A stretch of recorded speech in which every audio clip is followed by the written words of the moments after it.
All right, Rodney, here we go. Hey, I'm ready. Kill your microphone here. About 10 seconds. Kill it. Kill it. Kill it.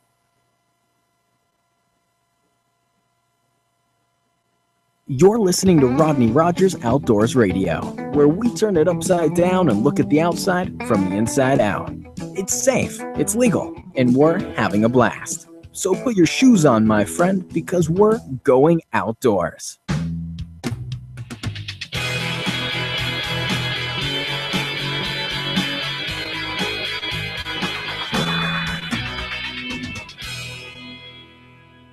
Welcome to Rodney Rogers Outdoors. I'm Rodney Rogers. This is my partner, Coach Ethan Crime. Once he gets all situated there, I'm Michael the situated. Man himself, Coy.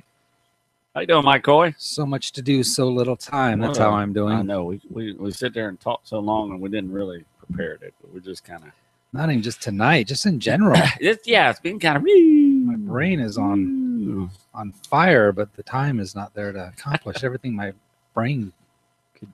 I can tell your brain's on fire. You don't have any hair. Yeah. Right. That explains it. Makes all the sense in the world. Good evening. You get to hang out with us for the next hour. We get to talk a little bit about this and a little bit about that. Let's keep the train moving, though, tonight, because we got a lot of chat. Yeah, we got a lot of chat. A lot of chat to chat about. Last week, we just talked ourselves right out of talking, didn't we?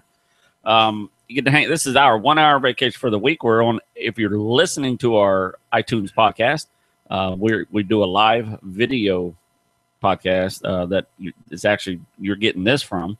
That's right. I'm confusing myself here. No, but that's right. This is basically an audio podcast. Yes.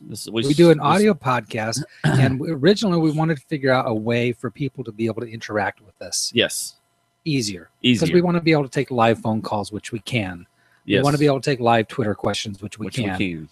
And by adding the live video stream, by doing a Google broadcast, it brought that to life for us. So basically, the camera's here, but it's just like you're sitting in on us recording our audio podcast, which gets put up on iTunes. Can't talk tonight. The coffee's extra spiked. And there. So yeah. So if you're listening live, there you go. Tuesday nights, 8 p.m. to 9 p.m. Eastern Standard Time, you can ask us questions live. If you're a Twitter user, by using hashtag RROR. Hashtag RROR. Or calling us live at 262-345-7763. That is our phone number. And we will bring you up live and we'll chit chat if you have something to contribute to the show or comment or just want to ask a question. Which why we're here. Which I'm actually tweeting right now as you talk, Mike. You're multitasking? Multitasking. I didn't get stuck up on RRR long enough. I was like, okay, let me get this in. You use Twitter a lot. You're a Twitter. Yeah, I'm starting to get. I did. Remember when we first signed on? My gosh, 3-4 years ago, 3 years ago. Yeah, ish. Look at that. My phone just went off in Rodney Rogers' Twitter. Just tweeted. I twittered. Is it called tweeted or twittered? I think I just tweeted. Twitted. But and just to explain maybe some potential confusion, you're on Twitter as Backyard Bass. Yes. Which when we started playing around with our outdoor activities, yes, we were using Backyard Bass. And it won't let me change that because that's our initial, that's how we signed on. And the fact of the matter is you've got you got twice as many followers on Twitter as you do on Facebook. Yeah. So it didn't make sense to just start over. Yeah, exactly. So now I'm firing that back up, trying to, you know what I like to do, as I've said, is I like to hands-on each media. I like to. You almost have to. Yeah, instead of just hitting one and it going to all of them. I couldn't agree with you more. And I think that's an important point because whatever you're involved, if you're a Twitter person or a Facebook person or a Google, it's different flavors of people. So we don't just put the same. Exactly. You're not getting the same content out of each one of those avenues. Because what I have found that is if I post a picture of me holding my deer head, they may not like it on Facebook, on their Facebook feed. You know what I mean? Yeah. And so I'm very sensitive. I try to be sensitive, and then you got them people, put my deer head up there. Okay. Sure. And Twitter is a different animal because you're limited on how many characters you can use, blah, blah, blah. There's different purposes for each of those different things. So you almost have to be multilingual in the different social media outlets. So there you have it. Hashtag us at hashtag RROR. Obviously, like Mike said, you can call us. So we look forward to answering I questions. still remember how to use a phone and I know. dial 10 digits. Yeah, we'll get that. I'll see it come in on my side. That's the one thing I get to do. I'm allowed to do is see it on my side. And that's how I help out with the show, other than just talking. So tonight we're just, you know what, tonight, I don't even know where I was going with this, Mike. Pow. So anyway, my weekend, did you see the picture I posted? Of the grouper? Yeah, the grouper, the Goliath grouper at Sebastian Inlet.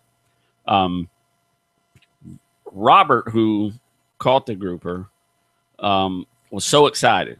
I mean, and I'll tell you, I've fished Sebastian Inlet all my life. I mean, now you didn't know Robert, right? No, I did not know Robert. Much like any of your other people in your lives, it just takes knowing Rodney Rogers for 10 seconds, and you're his best friend. Yeah, and you know exactly. You're that guy. Yeah, I'm nosy. I'm Mr. No, it's nosy, not that. you know. It's your personality. Exactly. Yeah. You can meet you immediately and feel like you've known you forever. Well, it was funny personality. because we see Robert catch, he pulls the fish up and says, "Hey, I'm snapping pictures. Man, I'd like to put you outdoor." He's awesome.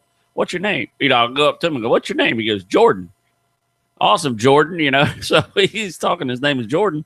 Then I told him, I had an outdoor website. I'd like to put his picture up and say something about him. He goes, "Okay, well, my name's really Robert."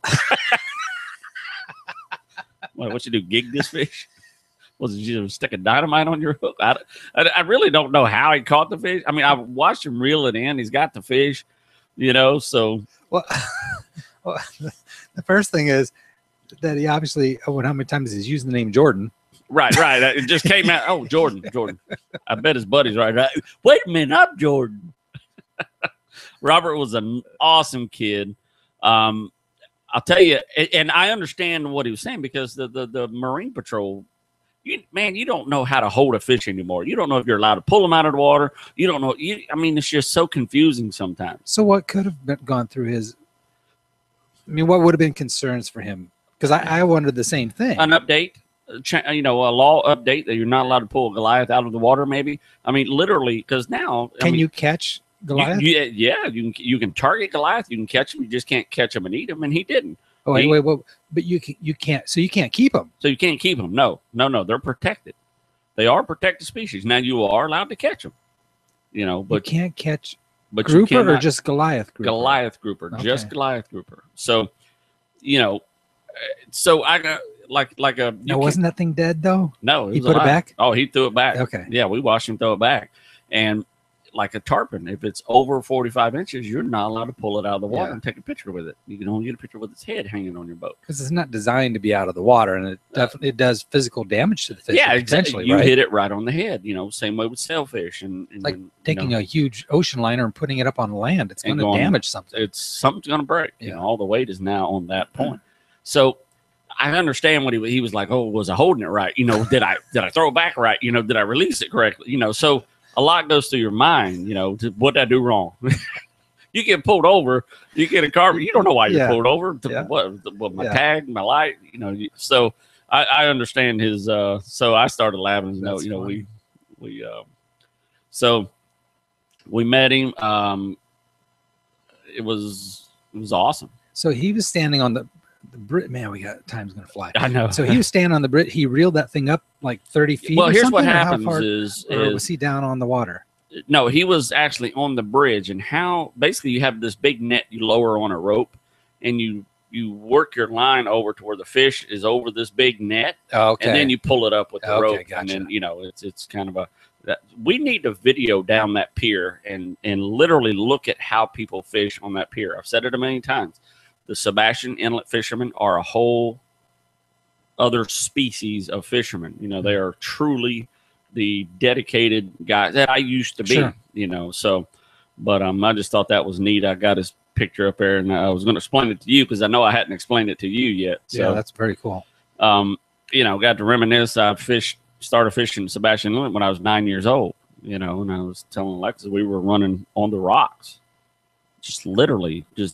When I was 9, I was on those rocks by myself. My dad would hand us our fishing pole and some shrimp and say, "Hey, be careful."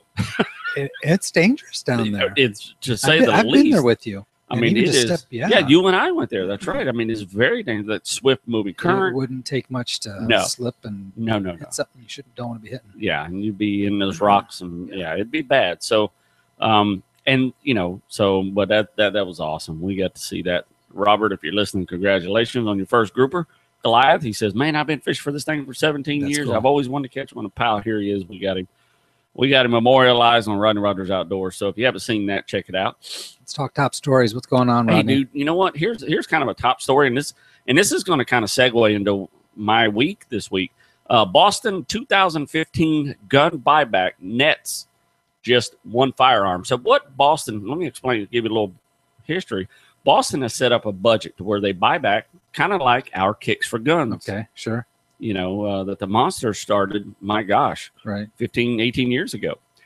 And we help them out with this, every year. So they got a budget to where they give gift cards. They'll buy your gun back for a $200 gift card, kind of like we do, except it's $50. Right. So they basically want what we want: unwanted, homemade guns, illegal guns, stolen guns. You basically have amnesty, which is this Thursday, by the way.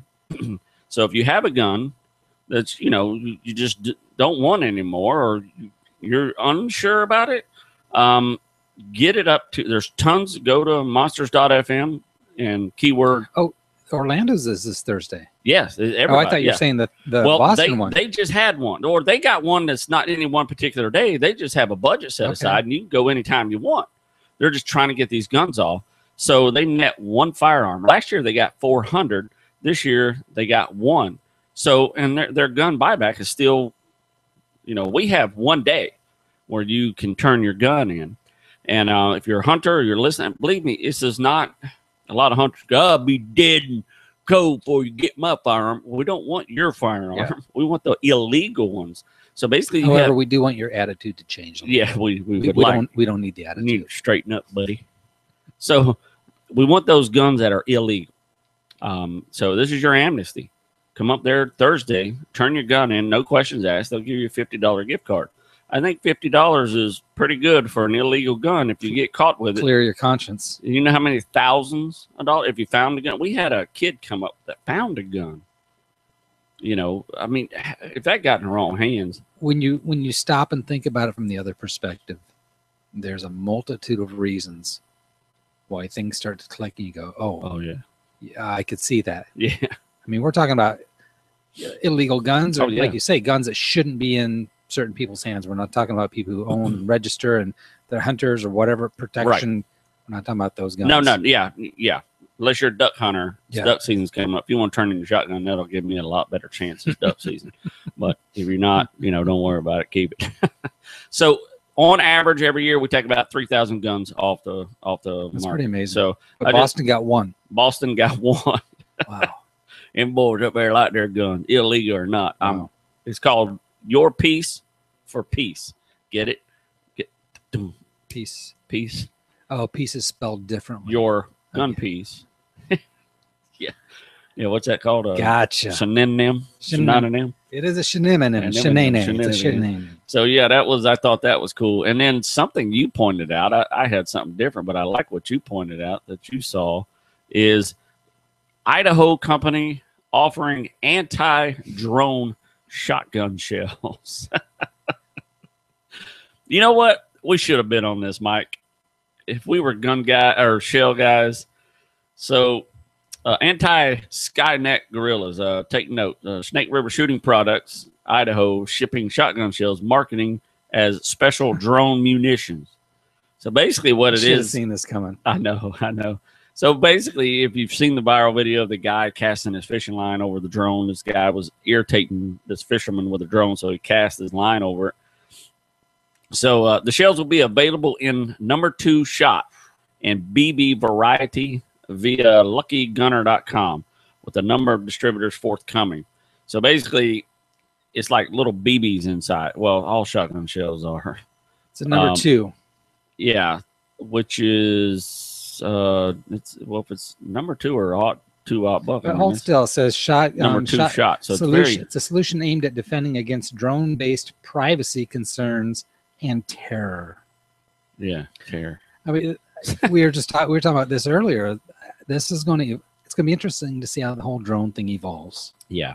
Yeah, There's a lot of great reasons for drones, and obviously, but I can see why, number one, people are paranoid of them.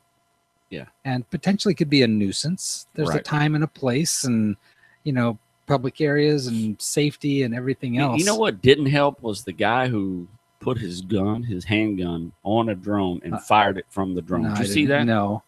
The dude has it off the ground and he's firing his handgun from the drone.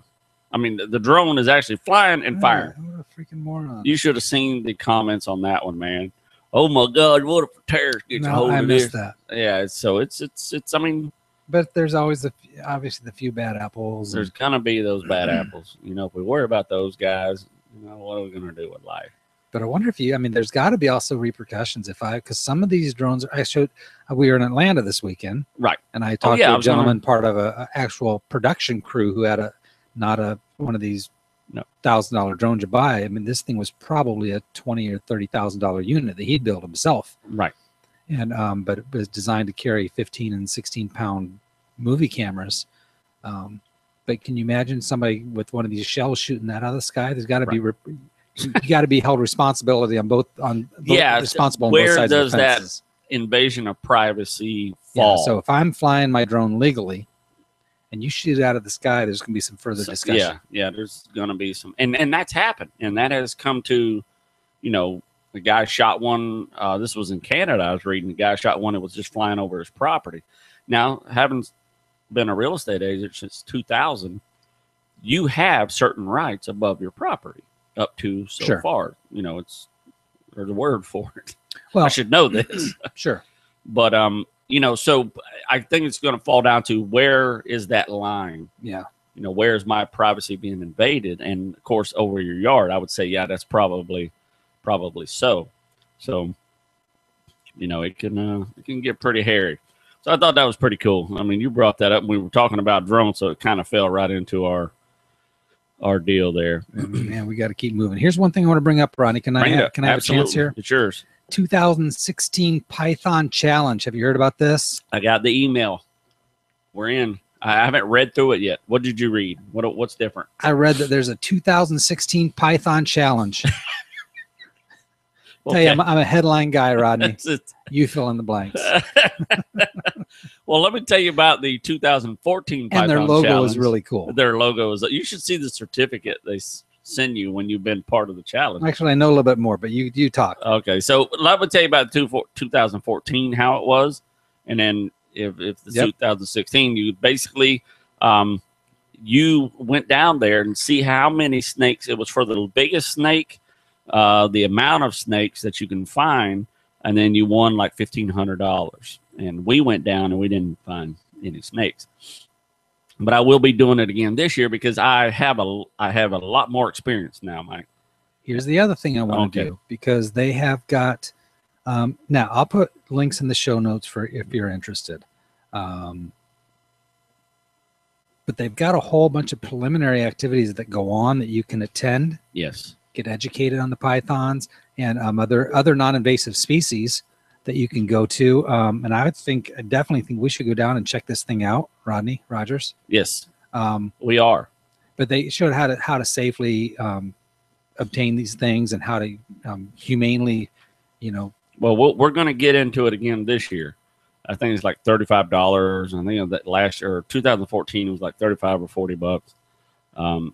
But you're right. They have awards ceremonies. And, yes, it was a pretty big deal. And it looks like, I'm looking at their Flickr page. Yeah. Prior years. And it looks like they have almost like a food competition involved with this too, because I'm looking at sauteed green iguana with a lime-infused herb sauce.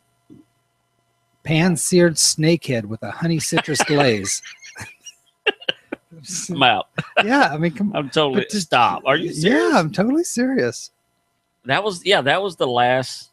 But they're demonstrating. They got snakes there demonstrating how to handle and. Yeah. Oh my gosh! Look at that. So that'd be a lot of fun. It's a lot of fun. This is there you go.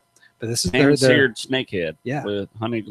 Is it really snakehead? Like, is it just the name? No, I don't know. But there's the sauteed green iguana.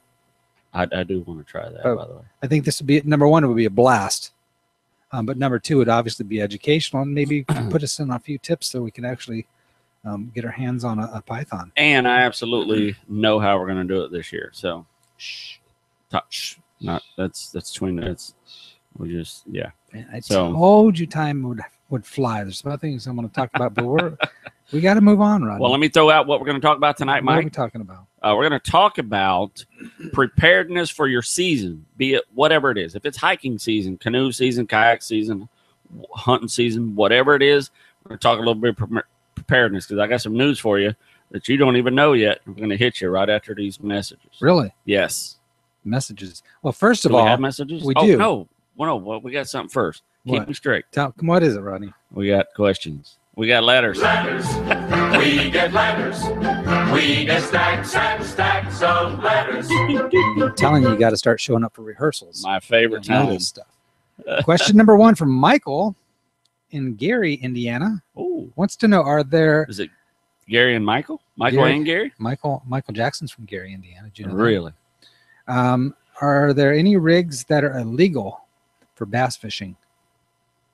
Does that make sense? Well, you understand what it does make sense. Are there illegal rigs for bass fishing? The only illegal rig for bass fishing is a snag hook. That would be considered a rig because you cannot snag a bass. A snag hook is just a treble hook on a line. You see a bass and you snag it. Oh, really? Yeah. You gotta entice them to bite. Now, if they put a feather on it, entice them to bite it, and you're in good shape. That's sounds like the answer to the question. Yes. Now tournaments have guidelines depending on the tournament you're in. So if you're in a tournament series, look at their rules and regulations and look at what rigs are legal because some of them have banned the rig with the 5 spreads on it with the 5 hooks. Okay. You're only allowed so many hooks per line. So check that out. That is a legitimate question then. Yep. So snag hooks for sure. Snag hooks for sure. Anywhere in the world. All right. Randy from Tavernia, Florida. You know where that's at? Who? Tavernia? No. It's down in the Keys, I do believe. Really? Mm-hmm. Can I remove a tarpon from the water for a photo? Interesting question. Good timing. Actually, we just talked about this. You can if it's below 45 inches. So is that the limit? Yeah. 45 inches and below. That's so funny. It was not you can actually remove the tarpon from the water. Anything bigger, no, you can't. Now, I tell you what, I just read an article where the FWC is actually going through people's posts and looking at their timestamps. Really? Yes, sir. And they're paying visits to people. Yeah, I need to go back and check my Flickr account. Yeah. So, they'll get you. Wow. Yeah. Yeah, because we were fishing in the Keys one time, and the guide, the captain, and I mean they were young, but the captain and whatever the next dude is in charge. Mate. They had us pull it out. It was a pretty. I'll show you the photo. It was a pretty large. Well, then somebody else saw the photo. One of our other captain friends says, okay, who was this that let you do this? Yeah. So and there's a date. But we didn't know. That was the first time I'd ever heard you couldn't do that. I'll actually get the date and time of when that became illegal. Actually. But it is 45 inches the cutoff. Yes, 45 inches, and then below that, 46, you might get away with. Let's keep the train moving. Paul from Peekskill, New York. Paul says, does everyone on board a recreational fishing boat need a license? If you have an official captain, no. His license will cover up to 6 people. It's called a 6-pack. Okay. Which is the actual captain's license I'm going to be shooting for. So when you charter a boat off the shore, Canaveral here, go deep sea fishing. He covers up to 6 people. Has nothing to do with the fact that you're on a charter boat. It's that, well, I guess it does because you have an official captain. Right. You have an official captain. And 6 people under him are covered on their license. If there's 7, someone needs to produce a license. They're usually not real stickler about that. So they can, they're usually, like I said, the FWC and the Marine Patrol are very lenient. But now on a recreational fishing boat. Recreational, everyone, if it's just us. So if there's no captain on board. Everyone on that fishing boat, if they are fishing with a rod and reel, if they're fishing in the saltwater, period, they have to have a license. Yeah, on a boat. Yes. So if you're just watching, if mom's just along for the ride, she's fine. She doesn't. Yeah. Okay. You know, we have been stopped on a recreational boat. As long as I see one license, I'm okay. Okay. You know, so like I said, they're very lenient. I want to make sure you're paying your dues. Exactly. State's getting there. Okay, last question here from Ben at Ben from Tampa, Florida. So I just bought the Bass Pro. Here we go. Specifics, Rodney. Listen close. So I just bought the Bass Pro Tourney Bait Caster Combo. Okay. When I cast it, I press the button and hold my finger on the spool, then release it. And when it hits the water, it creates a bird's nest. What can I do to fix this problem, or what am I doing wrong, and how do I correct it? Ready? Ready. I'm going to give you a couple simple solutions. One is click that same button, walk your line out 40 feet, put a piece of tape on your spool. Nice sticky tape. A lot of times the tape that they put on wound. But walk it out before you get on the boat. Yeah, before you get it. Yeah, definitely walk it out before you get on the boat. Put a piece of tape on the spool, then reel it in and practice so that doesn't. We call it professional overrun. Okay. Instead of a bird's nest. So what's happening? So basically, what's happening is your thumb controls the speed of that spool. So when you let your thumb up, it just continues to spin without you controlling the speed.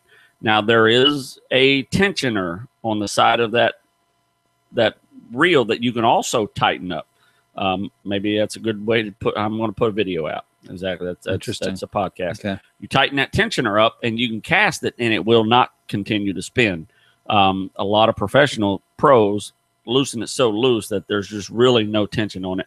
Everything is controlled by your thumb. So tape on your spool, walk it out about 30, 40 feet, put tape on the spool, reel it in over the tape, and then when you cast, it won't go past that. So you'll get used to the cast. I see what you're saying. See what I'm saying? Yeah.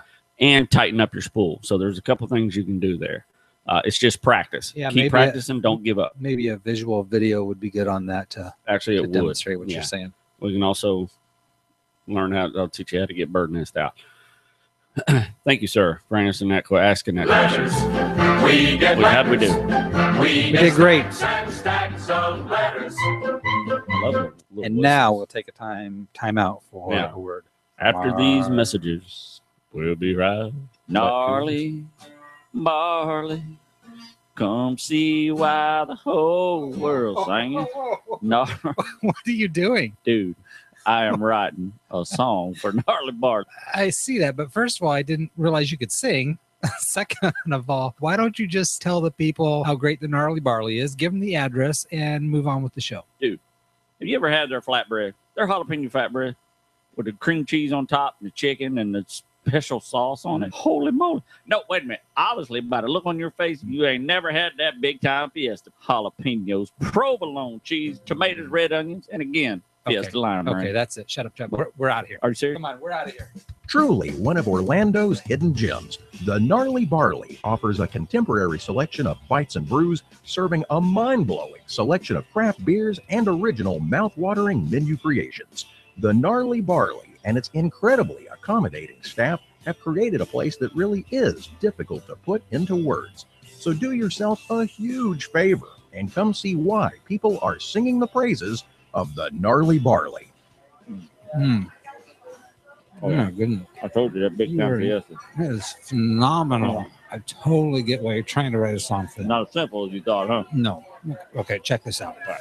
Gnarly Barley. Come see why the whole town's singing Gnarly Barley. Buy some brews. Located at 7431 South Orange Avenue in Orlando, Florida. With 116,000 foreclosures in the state of Florida alone as of January 2014, a quality contractor is critical to the process of returning a foreclosed house back into a home. Let me introduce you to Phillips Contracting Incorporated. They are Florida State certified and an approved REO repair vendor for both Fannie Mae and Freddie Mac. PCI currently provides multi-level services to realtors, banks, asset managers, and private homeowners. Although they specialize in dealing with REO property repairs, they are a design-build company. Here at PCI, we pride ourselves on professional, high-quality work. Our clients know that we're not your typical contractor. We're proud to be reliable, trustworthy partners with you. Our repair coordinators are ready to communicate with you honestly and quickly about every aspect of your project. We're here to say yes to our clients. Phillips Contracting services Florida from Orlando to Miami. Whether you're looking for a quote, repair updates, or just want to talk business, give them a call at 941-483-3800.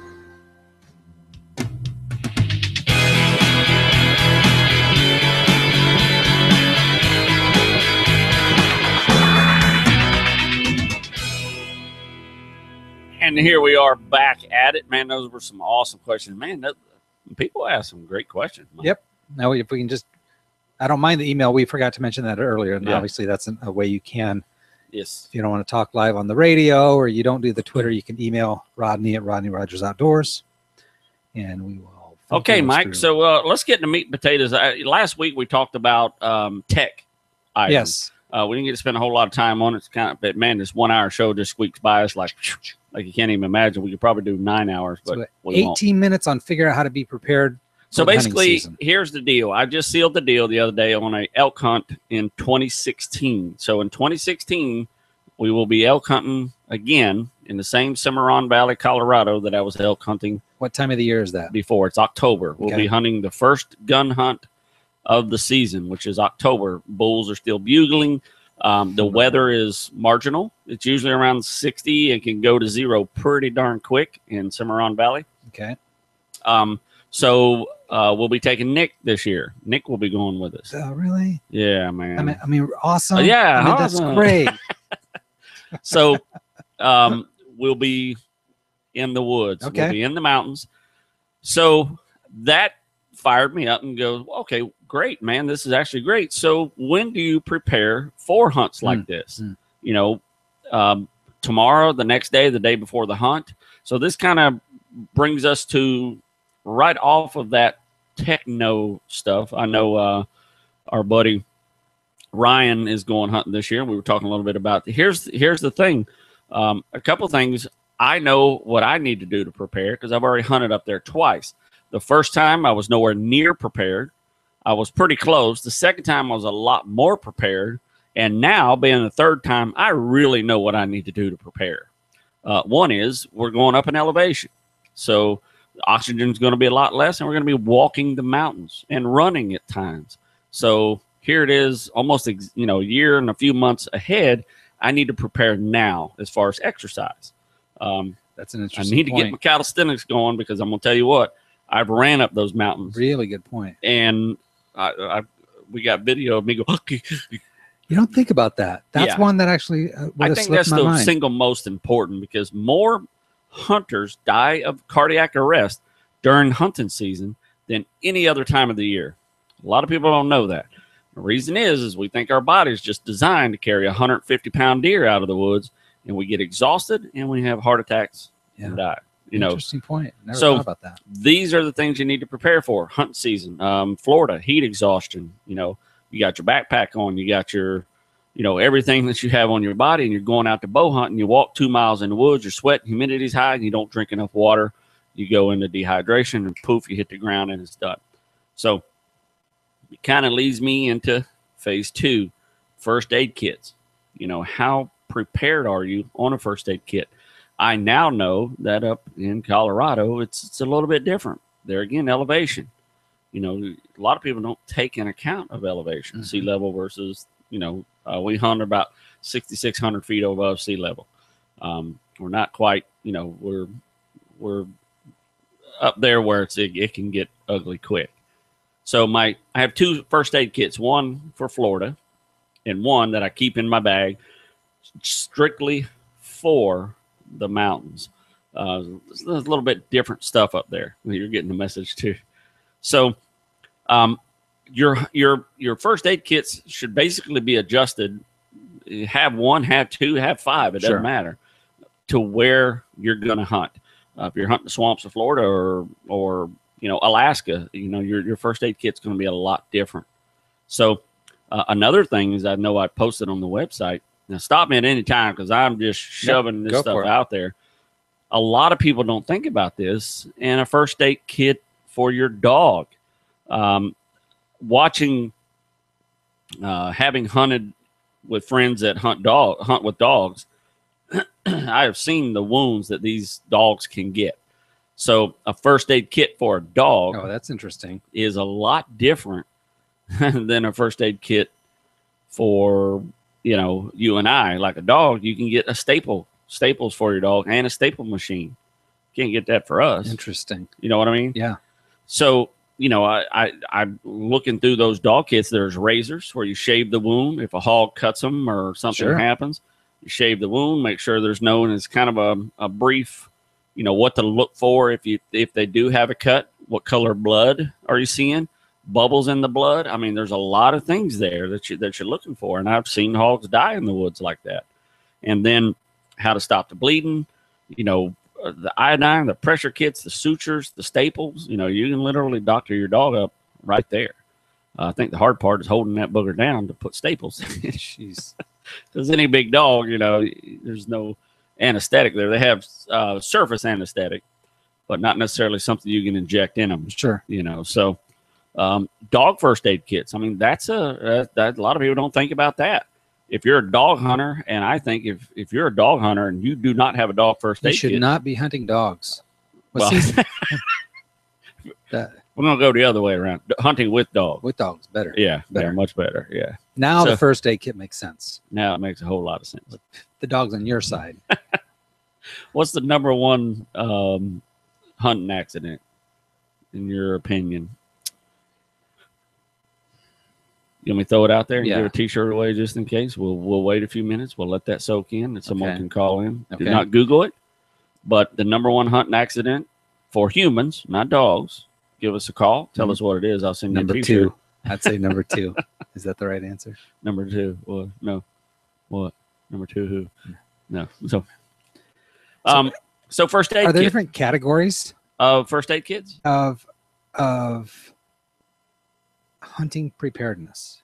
I haven't found any information saying there's a different category, but we can say yes, there is. But I'm saying, like, let's put it in a category. Because you would obviously you want to get prepared with your gear, right? Oh, yep. Your gear, and that's where we were going to go into next. Sorry. Yeah, no, you're good. Come on with it. But I'm just saying, first aid might be because I was going to ask you one thing. Thought that came to my mind is, what do you take with you?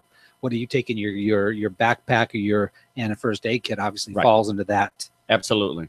But are there other things that would be into that? My field pack, so to speak, my first aid kit. Granola bars. I mean, what about food, nourishment? Yep. Your medicine. Remember, if you take medicine like I do, then you want to have that in your backpack, because if you get lost in the woods for a day or two, you want to have your medicine with you. So, these are the things that you really have to think about. A lot of us feel like that, oh, man, I've been in and out of these woods 1,000 times. I just read an article, guy fishing a tournament right here, in Texas, and he dies on his boat. They didn't even know it. He's fishing a redfish tournament. He's on his way to weigh in. He has a heart attack and dies in the boat on the way back to the ramp. So that's how fast it can hit you. Yeah. Great guy, great shape, a little older, and then pow, it hits it. And whether you're going out to deep sea fish for the day, whether you're going into the woods to hunt for a day or two, or whether you're fishing a tournament, whatever your situation might be, you're preparing for a day out. So you've only got limited space, limited energy, right? I mean, so you have to kind of think through, what am I carrying, from your initial gun or your fishing pole, your tackle, your food, your rations, your first aid kit, your other tools, your range finders, your GPSs, your knives, these things are all in a pack somewhere that you're trekking along with. You're trekking along with, exactly right. Ryan just texted in and said, he said, rifle hunter's a cheater. He said, cut yourself with a knife, number one accident. Somewhat close, but not. I would have thought it was cut yourself with a knife. So you want to be prepared for that. You want to know how to, treat that. So on that note, here, let's take a look at this. You and I talked about this Field Guide to Wilderness Medicine. There's 6 editions out there. I don't have it up there. I've got it on my iPad here. Oh. I saw you looking up there like this. So you said, let's look at this. So I got 2 things. I'm like you, Mike. Now I got electronics going. So Field Guide to Wilderness Medicine. I'm going to order this book. I want to read through it. I mean, I know a lot about Field Guide to what medicine? Wilderness. Wilderness. Okay. Everything it says in this here, everything that could possibly go wrong in the woods, it's kind of iterating on. So, which brings us to our gear. When you're elk hunting, when you're hunting in Florida during bow season, you literally are in. If you could hunt in shorts, you would. If you're bow hunting in Colorado, it may be 75 degrees there. I have stood in Colorado on my first day of the hunt, 65 degrees. I wore kind of a light sweater, and I watched the snow. I filmed it coming across. I said, man, that's an ugly cloud. And as the cloud got to me, I looked up, and it dropped to 30 degrees while I was watching. It went from 60 to 30 and snowed 2 inches of snow before I could even get back to the truck. So I was not prepared for that. I was prepared for 65 beautiful weather, and that's how fast it can sneak up on you. Now, I wasn't very far of the truck because I thought, it was a rain cloud. It looked like a rain cloud. I'm not big with snow or rain. Sure, yeah. So it snuck on us pretty quick, and it snowed the rest of the time. Now, I had the proper gear. I just didn't take it with me. So that hunt was done. I had to go back to the camp, do all my, get all my stuff back together and but that day of that hunt, it was done. So imagine I was down in the bottom somewhere and lost, and poof, we got snow. So gear is very important. You have to adjust your gear to the climate or the area that you're going to hunt. And even, you want to do a dry run, I would think too, right? Absolutely. You know what? Make sure it functions properly. Absolutely. Because again, this goes back to my brain likes to break things down into categories. And you're even talking about, I remember you told me a story one time you went fishing with your dad, and he cast out, and the line just kept on going until his, right? It wasn't tied to his, what's the term? It wasn't tied to his fishing. Right. He didn't, it was an open face reel. Yeah. And he didn't click the bail when he put the line through the pole. So when he opened the bail. And at that point, you were done. Oh, yeah. He walked out with that one lure. Yeah. And so you carry that over into any of these trips. There's one thing if you go fishing every Saturday, but on a big, your trip could be done if you don't think through some of these things. Exactly right. You get out there and it's an obvious one. You don't have ammunition. You're done. But there's so many other different levels of that kind of situation that could, Yeah. You would be great at it. Checklists are very important. Checklists, yeah. I have a checklist when I go to, and I'm not big on, me, man. My organizational skills is that of a monkey.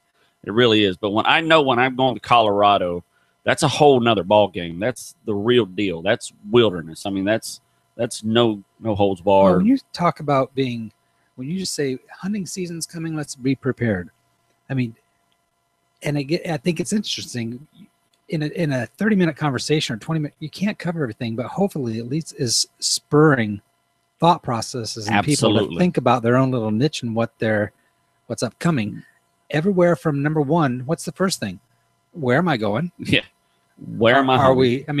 What's the term? This the logistics my mind works with. Or where are we staying? Are we staying in a tent? Are we staying in a hotel? Exactly. Are we sleeping in the car? Is it an overnight trip? Who's going? Horseback, walking, hiking. Do I need to trucks. get commitment from the other guys? Because if it's one of us going, the price might be different than if there's 5 of us going. You hit it on the head. Now, this doesn't actually have to do with the hunting themselves, but if it could be anything. It could be a hiking trip. It could be all these things. Yeah, this applies to the outdoors. It really does. It could be a hiking trip. It could be a fishing trip. It could be anything. And going through your gear segues right over into the safety factor. Into it. Depending what you're using, and it's as important as a first aid kit. You might not need it for years, but when you need it bad. Yeah. You know what I mean? A jacket or a shirt or socks. We talked about an episode on emergency and survival. It's because one little thing quickly escalates to a critical situation. I said it 1,000 times. A hole in your tent in the state of Florida is a miserable day when it's raining. A hole in your tent in Alaska could be life or death. Yeah. Literally. Perfect. That's just that simple. Same tent, 2 different climates, you got a hole. But prepping your gear and going through it, making sure these little things don't creep up on that you had. Number one, doesn't put a miserable end to your day prematurely. Right. Number two, actually flipping them around. But number one, doesn't create some sort of safety issue that you weren't expecting. Exactly. So if you're taking someone hunting for the first time, put your checklist together. You don't want you've had a miserable time. If you've hunted for years, it's bound to happen. You're not going to have a great trip every single time. But for that person going for the first time, if it's miserable for them, there's a 90% chance that they will not do it again. Mm-hmm. That's the problem. Make it short, sweet, make sure everything goes as planned. But you know what? Sometimes the people that are going to get hooked to it are getting hooked to it regardless of what the day is. They enjoy the whole process, the outdoors, the scouting, the looking at it. I mean, you know, this goes beyond. And put on your checklist documentation and licenses. Voila. Don't wait for the night before to Do not. Ooh, I'm expired. Yes. We never actually got that bear hunting license. Right. Exactly right. I talked about it so much I felt like I actually got one, but I never did. Oh, the gator hunt. I mean, yeah, go. Oh, bring that. Fine. I thought we said. And on the air, really. Right. Yeah. So it's happened. You know, it's happened. We speak from experience. Don't know what you're talking about. So, you know, but put it on your checklist. Why wouldn't that be on your checklist? Absolutely. 3 months out from the trip, get that stuff secured. Book right? your flights. You know, check your flights. Make sure they can or be if you cheaper. got your license, look at the date. Go online at FWC or whatever your state organization is, and make sure you're still current. Yes. Now, hopefully, if your state's as easy as ours, they have an app, and you can just pull up the app, and poof, it tells you. Love the app. And now the state of Florida, they'll email you, hey, you got a license about to expire. Yeah. And I love it, man. It's absolutely awesome. Here's one for you. I mean, you've taught me this one, even the dry rehearsal, you know, going through your gear, exercising it, doing your backyard, practice the casts with it. But what about dry rehearsal? What about your wardrobe, your garments, your safety vests? Get that stuff out, because you know what happens to us 40 and 50-year-old guys in 6 months? Sometimes the clothes don't fit that used to fit us 6 months ago. Yeah, because I gained 20 pounds. So do you want to get the night before all realize the outfit you were planning on wearing and that one set of pants, you know, I mean, doesn't fit you anymore, and you're gonna be shopping at Walmart. Ryan said he's being told over and over, you're taking too much gear. You're never taking too much gear.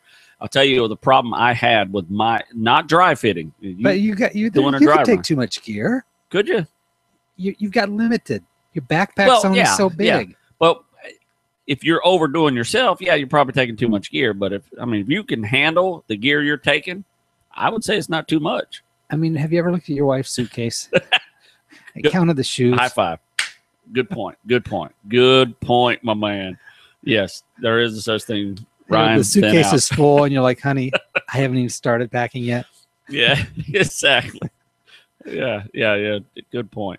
But I have so many pockets in my jacket that I take to Colorado, literally so many pockets that I lost my binoculars. I put them in my pocket, and I get out there and I'm patting my pockets, and I went, oh, I'm out here without my binoculars. But again, you have limited space. You do. And it takes energy to, I mean, yeah, you're packing this full. That's added like to the energy Michelin of that man. 2 mile trek back into the woods.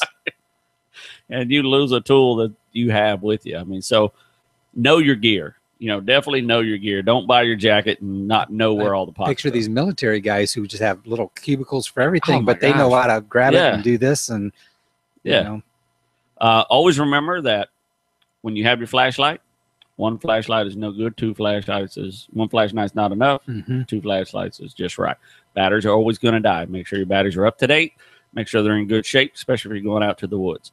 Flashlights are very important for 1,000 reasons. So I think so when you plan your trip, another thing for your checklist is inform. Let people know where you're going, what you're doing, who you're with.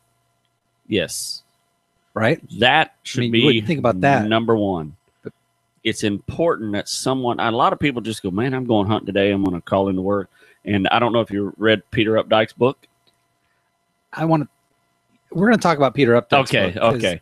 But anyway, in there, Peter has a story where he kind of. So you really did read it. Oh yeah. So I had my questions because you went through it so quick. It grabbed me, and I read the book. I tell you, it'll grab you, and I'm not. Grabbed me like I didn't expect it would grab me. Exactly. And you know what I did? I put the brakes on because I really wanted to have read it by this week, right? So I could say that I read it, right? And I think there's like 18 or 19 different stories. I'm right. 5 in, yeah. And I'm like, Okay. slow down and enjoy this sucker. This is good stuff. It is good stuff. I wasn't going to rush it. You know what? Well, anyway. Yeah. Okay. Back on. Let's get back on subject. Yeah. Go. But anyway, he talks about in there where he did not tell his parents that he was going hunting. He kind of got sick. It's kind of skipped school, sort of. I got sick. My tummy hurts. Mom said go home. He decided to go hunting. And it's a whole big rigmarole. And then it hit him out there. You get that guilty feeling, man. What if something happens? I get stuck. Nobody knows I'm here.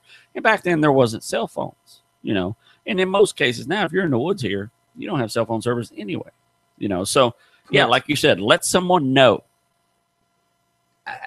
And what time you'll be back. And this is huge. It's unbelievable. And even this doesn't have to be an elk hunting trip to the Rockies. No.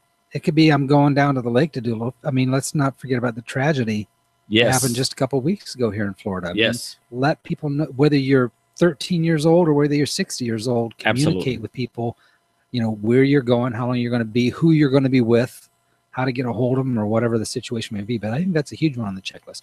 Yes. Rodney Rogers should put up a print list and we'll PDF it and put it on the website. I like that. I'll get right on that, Mike. I love going online and downloading checklists. You know, let's do that. Let's put one together. I work off checklists, and you can tweak it or whatever you want. But Absolutely. It spurs the thought process of can some we sort of put reference. it in a downloadable form? Absolutely can. Okay, cool. Absolutely cool. can. I'll dig one up. Will. If not, we'll make one of our own. One way or the other, we'll have a checklist on the website, and you can download. And we'll try to make it just very generic, so it's not like for fishing or hunting, but a checklist of and maybe some examples. Top important things you can add and take away whatever you want. Yes, that's a great critically idea. important, I think, and because if you really want to be prepared, start by making a checklist, right? Yes. I mean, I would think and like I said, I'm not the world's most organized guy, but when I go to Colorado, I'm across the country. So my checklists have to be, it's got to be spot on. You know, they have limited supplies up there. You're miles away from any town.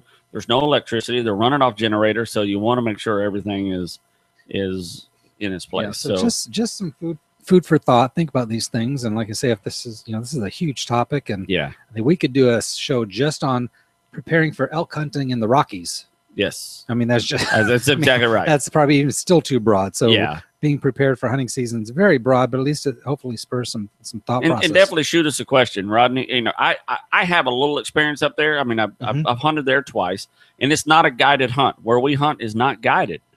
So that's why it's even more important, because a lot of times you can count on your guide to have your backup. Sure. You know, a guy use my binoculars. Yeah, if you've got a guy, you can go a little more ignorant and just kind of show up for the most part. Yeah, you go, don't come. We'll put you on the elk. Matter of fact, Ryan, that'd be great. Ryan says he has an awesome gear list he can send in PDF form. That'd be awesome, Ryan. That would absolutely be awesome. So, and we hunt by ourselves, so it's important that you have your stuff in order. So that's great. Do you have the show is flying? Do you have time? Do you have the desire to do a quiz? Let's do it. I love my quizzes. Yes, I love your quizzes. You love my quiz music. I love your quiz music. I know. All right. So we are going to do a quiz here on hunting. Hunting. Uh-oh. Hunting. I don't know if I've ever done that, Mike. I know. So let's just get into it. What percentage of North Americans are hunters? 7 to 10, 15 to 20, 25 to 30, and 35 to 40. It's the second one. 15 to 20%? Yes. You think that's it? No. Yeah. Less than that? It's less than that. I figured. I knew it was a low number. Yeah. Okay. I didn't. Yeah. Responsible hunters try to use the lightest, slowest bullet when hunting game to make the contest more sporting. True? That is false. That is beyond false. That's. I think you're right. Okay, you're right about that. On that note, just to answer the question, the number one accident in the United States of hunting accidents is being shot. I was going to guess heart attack. Yeah, because you talked about heart attack earlier. I thought maybe that was it. Should you should, this is true or false, you should shoulder your gun on the same side as your dominant eye. That would, see, I shoulder my gun here. Yeah, let's do that. Yeah, that's definitely. That's correct, Rodney. Rodney, that is correct. Okay. Yes. I'm going to skip the sound effects for a few minutes. Here we go. Let's move through these. To avoid having game spoil after field dressing it, you should keep it clean, warm, or wet, or all of the above? Clean, period. Good man, Rodney. There's no warm or wet. You'll spoil quick. I'm sorry, but I've got to give you a winner sound. Let's do it. We got a ding? We got a dong? How about just some applause? Hey, let's do it. Okay. Yeah. Okay, whether field dressing. Okay. Wow. You brought your fan club I with you. brought the whole fam damn Okay, with. whether field dressing small game birds or big game, the hunter cuts off the head of the game, keeps the body cavity warm, removes the entrails of the animal, or skins the animal. Skins the animal, I'd say. I mean, that's The hunter? Yeah, the hunter would skin the animal. That's yeah. What's entrails? It's actually That's the guts. Yeah, you would gut it for sure. Okay, that's Yeah. the answer. Yeah. Removes the entrails as guts. Yeah, that's entrails. Yeah. They should have just said guts. Yeah. The most important survival skill is knowing how to build a fire. True or false? I'd say that's probably pretty true. That is true according to this survey. Which of these remedies should a hunter use to fight hypothermia? Oh, that was on our thing tonight. You're and I ready? never even got a chance to talk about it. Yep, Change wet clothes of the victim for warm, dry covering. definitely. Keep victim up and walking. Provide victim with strong alcoholic beverages. Strip victim naked to adjust to outside climate. No, it's get him clean. Clean get wasn't dry, an option. No, get clothes. Get the wet clothes off. Get the dry clothes on. Very good. You are Yes. You are correct. Rodney, here's an interesting one. I thought Yes. this one was interesting. Absolutely. Man, time flies. Which of these statements is true? Ready? Yep. Listen close. Shotguns and rifles are aimed. Okay. Shotgun and rifles are pointed. Okay. Shotguns are aimed. Rifles are pointed. Rifles are aimed. Shotguns are pointed. Or shotguns are pointed. And rifles are aimed. Yeah, that's it. Shotguns are pointed. Very Rifles good. are aimed. Yeah. That's an interesting one Yeah, right there. yeah. I thought that was very interesting, and I knew you'd nail that one. Yeah. Okay. Caliber is the term used to describe the diameter of the bores of both rifles and handguns. You'd be right. You'd True. be right. You'd be right. You'd be right first. more. You'd be right. Fine. Mo. Fine, whatever. You'd be Mo right. Okay. Wrapping it Yes. up here. We're going to stop at 10. Okay. I had 48 questions. We're stopping at 10. This is going to be a long show. We'll save them. 3 hunters. Here we go. I love these questions. 3 hunters are spread out side by side shooting birds. Mm-hmm. Ready? A bird is flushed out closely in front of the middleman. Yep. And flies directly away from the group. Yep. Whose shot is it? It's the middleman shot. Give me some High of that, Rodney. five. Give me some of that, That's the Rodney. middleman Give me shot. some of that, Rodney. Whoop, Give me some of that, Rodney. That's the first thing my uncle, my Uncle Jerry taught us is we hunted in formation. We walked in line and we had, 12. The guy on the right had, 12 to 6. We could go all the way Okay. behind us. Yeah. The guy in the middle basically had, 10 to 2. The guy on the far left, so everybody knew their shot. So it reminds me real quick of a funny story. Tell me a funny story. I took Manny duck hunting for the first time, right?